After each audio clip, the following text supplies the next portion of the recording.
Today I will talking about eukaryotic cell. Eukaryotic के word में हमारे पास यू का मतलब है ट्रू और कार्योटिक का मतलब हमारे पास है न्यूक्लियस। इसका मतलब ये है कि यूकैरियोटिक जितनी भी ऑर्गेनिज्म है उसकी सेल में हमारे पास ट्रू न्यूक्लियस मौजूद है और इन सेल को हम एडवांस सेल भी कहते हैं।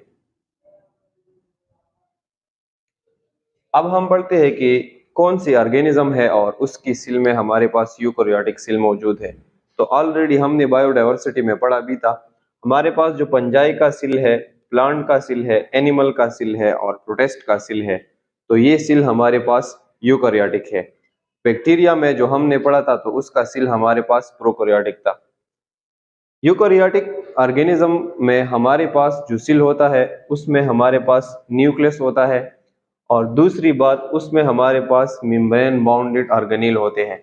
उसमें मेम्ब्रेन बाउंडेड ऑर्गेनील भी होते हैं और वो ऑर्गेनील भी होते हैं जिसमें हमारे पास मेम्ब्रेन नहीं होता, दोनों ऑर्गेनील होते हैं। तो जितनी भी मेम्ब्रेन बाउंडेड ऑर्गेनील है वो सारे हमारे पास यूकैरियोटिक सेल में मौजूद होते हैं। इसका जो सेल का साइज है वो बनिस्बत प्रोकैरियोटिक की बहुत ज्यादा लार्ज है। ये हमारे पास 1 माइक्रोमीटर से 100 माइक्रोमीटर तक है। प्रोकैरियोटिक में हमने पढ़ा था कि उसकी सेल का साइज हमारे पास 1 to 10 माइक्रोमीटर था।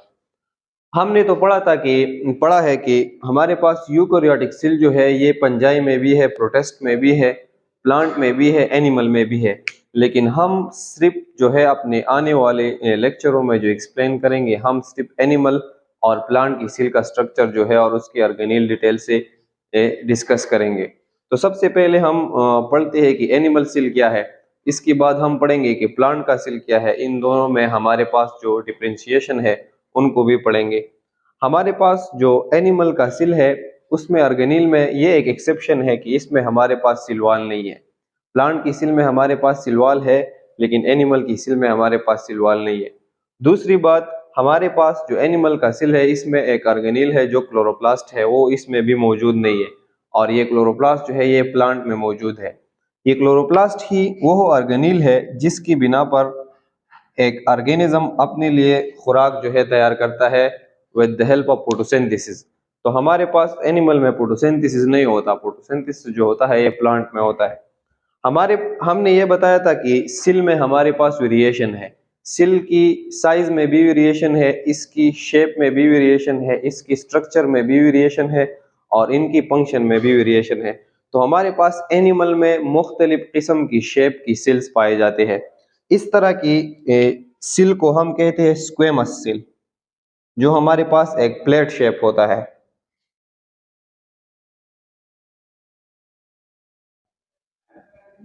इस तरह की शेप को हम कहते हैं क्यूबिक।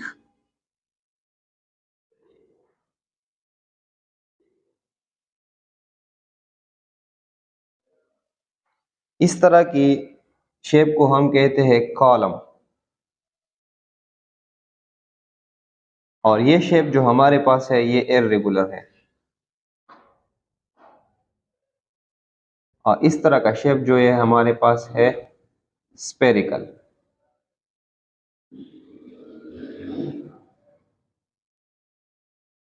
तो मुख्तलिफ किस्म की इससे भी बहुत ज्यादा और शेप भी है। जब हम सिस्टम में एक स्पेशलाइज सेल का स्ट्रक्चर पढ़ेंगे तो वह हम उनका डिटेल पढ़ेंगे।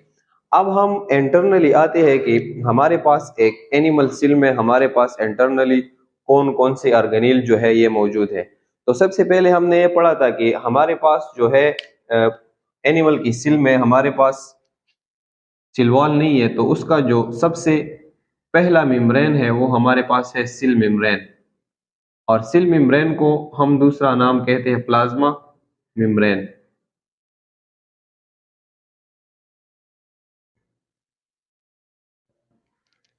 ये जो सेंटर में हमारे पास जो स्ट्रक्चर है ये स्ट्रक्चर हमारे पास है न्यूक्लियस। तो अगर आप इस स्ट्रक्चर में देखें तो इसमें बहुत ज्यादा स्ट्रक्चर है, हम सारों का डिटेल पढ़ते हैं। ये हमारे पास है न्यूक्लियस। इसमें जो हमारे पास ये होल है इसको हम कहते हैं न्यूक्लियर पोर।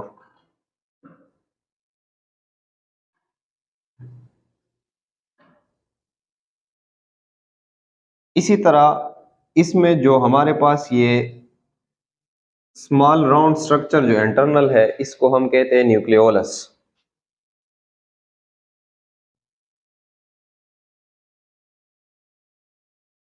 इस तरह इस थ्रेड लाइक स्ट्रक्चर को हम कहते हैं क्रोमेटिन फाइबर।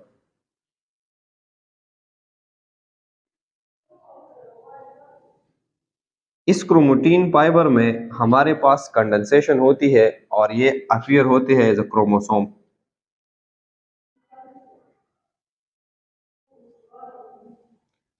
ये अपीयर होते हैं एज अ क्रोमोसोम, ये फिर हम सेल डिवीजन में पढ़ेंगे।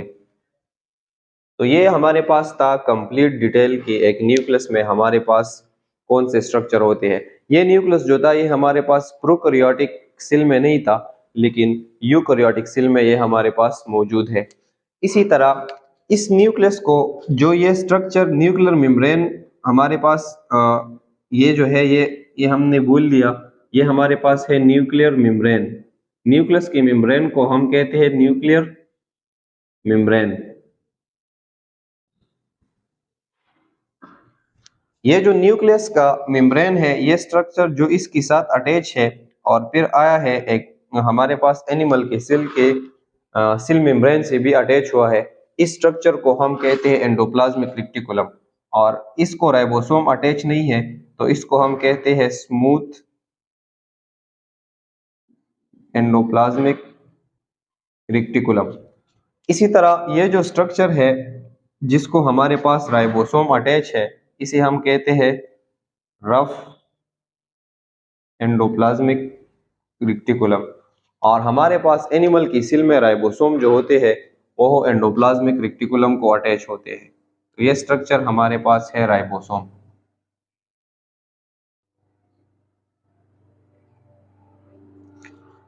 इसी तरह ये जो स्ट्रक्चर है हमारे पास ये दोनों, और इनसाइड इसमें हमारे पास डाइजेस्टिव एंजाइम भी मौजूद है। इस स्ट्रक्चर को हम कहते हैं लाइसोसोम। इन सारों को फिर हम डिटेल से पढ़ेंगे, लेकिन अब हम ये जानेंगे कि एनिमल की सेल में हमारे पास इंटरनली कौन से ऑर्गेनील मौजूद है।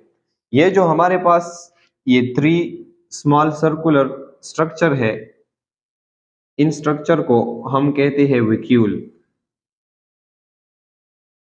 हमारे पास प्लांट की सेल में एक वैक्यूल होता है जो सेंटर में होता है और एक लार्ज वैक्यूल होता है, लेकिन एनिमल की सेल में हमारे पास बहुत ज्यादा वैक्यूल होते हैं और वो हमारे पास स्मॉल होते हैं। हमारे पास ये जो स्ट्रक्चर है इसको हम कहते हैं माइटोकॉन्ड्रिया।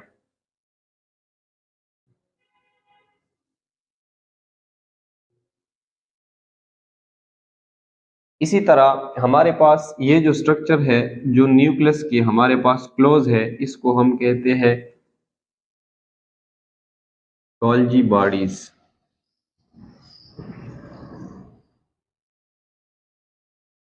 तो ये हमारे पास है the overall organelle that is present in animal cell. हमारे पास ये एक यूनिक ऑर्गेनील है जो प्लांट की सेल में मौजूद नहीं है और हमारे पास एनिमल की सेल में मौजूद है। इसको हम कहते हैं सेंट्रियोल। ये हमारे पास 2 सेंट्रियोल होते हैं जो परपेंडिकुलर एक दूसरे के साथ लाई करते हैं। तो ये स्ट्रक्चर सिर्फ हमारे पास एनिमल की सेल में मौजूद होता है और प्लांट की सेल में मौजूद नहीं होता है। बिसाइड हमारे पास जो ये सारा साइटोप्लाज्म है, हमारे पास सेल का इंटरनल होल बॉडी को हम साइटोप्लाज्म कहते हैं और ऑर्गेनील इस साइटोप्लाज्म में होते हैं।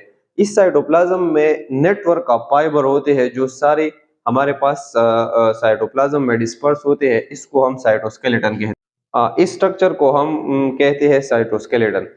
तो ये था हमारे पास ओवरऑल जो एनिमल की सेलुलर स्ट्रक्चर। इस तरह हम भी एनिमल में आते हैं तो एक ह्यूमन का भी ये एक सेलुलर स्ट्रक्चर है। तो नेक्स्ट हम पढ़ेंगे प्लांट का सेल, नेक्स्ट हम पढ़ेंगे प्लांट सेल।